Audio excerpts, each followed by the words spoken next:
एक छोटा सा बच्चा अपनी माँ की मार से बचने के लिए भागता चला जा रहा था और उसकी माँ उसे मारने के लिए उसके पीछे दौड़ रही थी।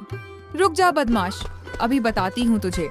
जब देखूं तब सारे गमले तोड़ देता है। माँ, मैं तो बस खेल रहा था। अच्छा माँ, इस बार माफ कर दो, अब नहीं करूँगा। ऐसा कौन सा खेल होता है जिसमें तू सारे गमले तोड़ता फिरता है? नहीं, इस बार तो बचेगा नहीं तू। बच्चा आगे आगे भाग रहा था और माँ पीछे पीछे दौड़ लगा रही थी और बच्चे की नजर कुएं पर नहीं पड़ती है और वह भागते हुए जाकर उसे कुएं में गिर पड़ा। कुआं पानी से भरा था और बच्चा उसमें डूबने लगा। माँ बचाओ माँ, माँ बचाओ माँ। हाय, मेरा बच्चा कुएं में गिर गया, कोई तो बचाओ, कोई तो मदद करो, कोई तो बचाओ। फौरन लोग भागते हुए आए। उन्होंने रस्सी कुएं में डाली, लेकिन बच्चा रस्सी नहीं पकड़ पा रहा था। तभी उसी पल वहाँ एक आदमी आया जिसके पास एक तोता था। उसे आदमी ने तोते से कहा, तोता, इस बच्चे को बचाओ।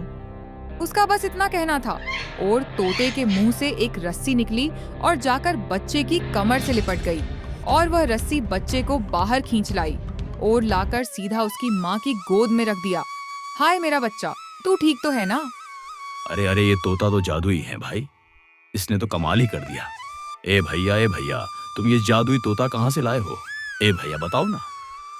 अरे हमें तो लगा था कि इनके हाथ की सफाई है, पर ये तो सच्ची में जादू निकला भैया। कमाल हो गया भैया। गांव वाले तरह तरह के सवाल करते रहे, लेकिन वो आदमी कुछ नहीं बोला। उस आदमी का नाम था गगन, जो 2 दिन पहले ही रामपुर गांव से आया था। रामपुर गांव अपनी सुंदरता और शांति के लिए पूरे माधवनगर गांव में प्रसिद्ध था। माधवनगर राज्य का राजा रघुवीर था, जो न्यायप्रिय था लेकिन घमंडी था। 2 दिन पहले रामपुर में जब बाजार में भीड़ अपनी चरम सीमा पर थी, उसी दिन गगन जाने कहां से आ गया। उसके कंधे पर एक तोता बैठा था। तुरंत ही लोग इकट्ठा होने लगे। भाइयों और बहनों, देखिए इस अलबेले तोते के करतब। यह हर वो काम करता है जो मैं कहता हूँ। तोते उड़ जा। अरे बाप रे है। अरे देख भैया, अरे इतनी तेजी से उड़ रहा है कि दिख ही नहीं रहा है भैया। ये कितना कमाल का जादू है भैया। हाँ तो भाइयों बहनों, अब आप किसी का भी रुमाल ले आइए, मैं उसे ढूंढ कर बताऊंगा। एक औरत ने अपना रुमाल गगन को दिया। गगन ने उस भीड़ में किसी से उस रुमाल को छुपा को कहा, तोता, अब जाकर ढूंढ इस रुमाल को। तोता जमीन के बहुत करीब उड़ने लगा। कुछ पल्लों में रुमाल लेकर वापस आ गया। अरे भैया, ये तो बहुत कमाल की चीज है भैया, एकदम धमाल हो गया। ए भैया, ये बात तो राजा जी को बतानी पड़ेगी। हाँ, इस चमत्कारी तोते के बारे में है, हर जगह पता होना चाहिए, और राजा जी को तो खासकर। गगन दिन भर करतब दिखाता है। लोग उसे पेश देते हैं। लोग कहते हैं ये कोई आम तोता नहीं है, लेकिन असली सनसनी तब मची जब इसी तोते ने बच्चे की जान बचा ली। और फिर महाराज, हमारे राज्य में एक अनोखी खबर आई है। एक आदमी का तोता लोगों को बचाता है, जादू करता है। क्या कहा जादू? तुरंत बुलाओ उस व्यक्ति को मेरे दरबार में। कुछ देर बाद गगन दरबार के बीचों बीच खड़ा था और उसके कंधों पर बैठा था वहीं तोता। हाँ तो महाशय, कौन हो तुम? मैं तो एक आम किसान हूँ महाराज। किसान सुना है तुम्हारे पास कोई जादुई तोता है। जी महाराज, ये तोता मेरी हर बात मानता है। अच्छा तो इससे कहो कि मेरी बात सुने, मुझे इससे एक कार्य लेना है। फिर गगन तोते के कान में कुछ फुसफुसाता है और फिर राजा से कहता है, महाराज, अब आप जो चाहे वो कह सकते हैं। तोते सुनो, मैं चाहता हूँ कि मेरे राज्य में इतना धन हो जाए कि लोगों के पास रखने जगह न बचे। लेकिन कुछ नहीं होता। ये क्या धृष्टता है? तूने इससे कुछ कहा भी था कि नहीं? महाराज, मैंने तो कहा था कि आपकी बात माने, लगता है ये आपकी बात को समझ नहीं पाया।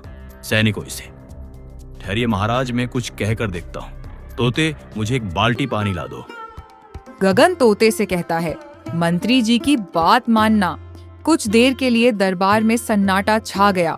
महाराज, लगता है ये तोता भी हास्य रस से भरपूर है। ये क्या बेहूदगी है मंत्री जी? महाराज, इसने वही किया है जो मैंने कहा है। पानी तो ला दिया, लेकिन कोई बाल्टी इसे पकड़ने नहीं दी गई थी, तो इसने मेरे ही ऊपर डाल दिया है। तो बात यह है कि यह तोता वही करता है जो व्यावहारिक हो। क्षमा चाहूंगा महाराज। पर आपने जो मांगा था वो इतना अजीब था कि वो अगर पूरा कर देता तो पूरा राज्य तबाह हो जाता महाराज। हम इसका अर्थ ये है कि यह तोता केवल जादुई नहीं बल्कि बुद्धिमान भी है। गगन, मुझे ये 2 दांत चाहिए। ऐसा अद्भुत प्राणी मेरे दरबार में होना ही चाहिए, न किसी दरिद्र किसान के पास नहीं। महाराज क्षमा करे, ये तोता मेरा साथी है, इसे मैं किसी को नहीं दे सकता, चाहे फिर वो खुद महाराज ही क्यों ना हो। मूर्ख, क्या कहा? तूने मुझे मना किया। जनता है, मैं जो चाहता हूं उसे पाकर ही रहता हूं। अगर तूने इसे नहीं दिया तो महाराज आपको थोड़ा संयम रखना चाहिए। चुप रहो मंत्री, इस भूल का दंड इसे मिलकर रहेगा। लेकिन महाराज, ये तोता मेरा है। हमें पता है, लेकिन अब ये तोता मेरा होकर रहेगा। और फिर राजा रघुवीर ने कहा, राजा कुछ कहता उससे पहले एक अजीब सी हलचल मची। अचानक से कुछ लोग आते हैं और बोले, रुको गगन, तुम्हें हमारे साथ चलना पड़ेगा। तुम लोग कौन हो? मुझे क्यों ले जाना चाहते हो? महाराज, ये आदमी चोर है। इसने हमारे राज्य से जादुई तोता चुराया है और फिर राजा उसे ले जाने की अनुमति दे देते हैं।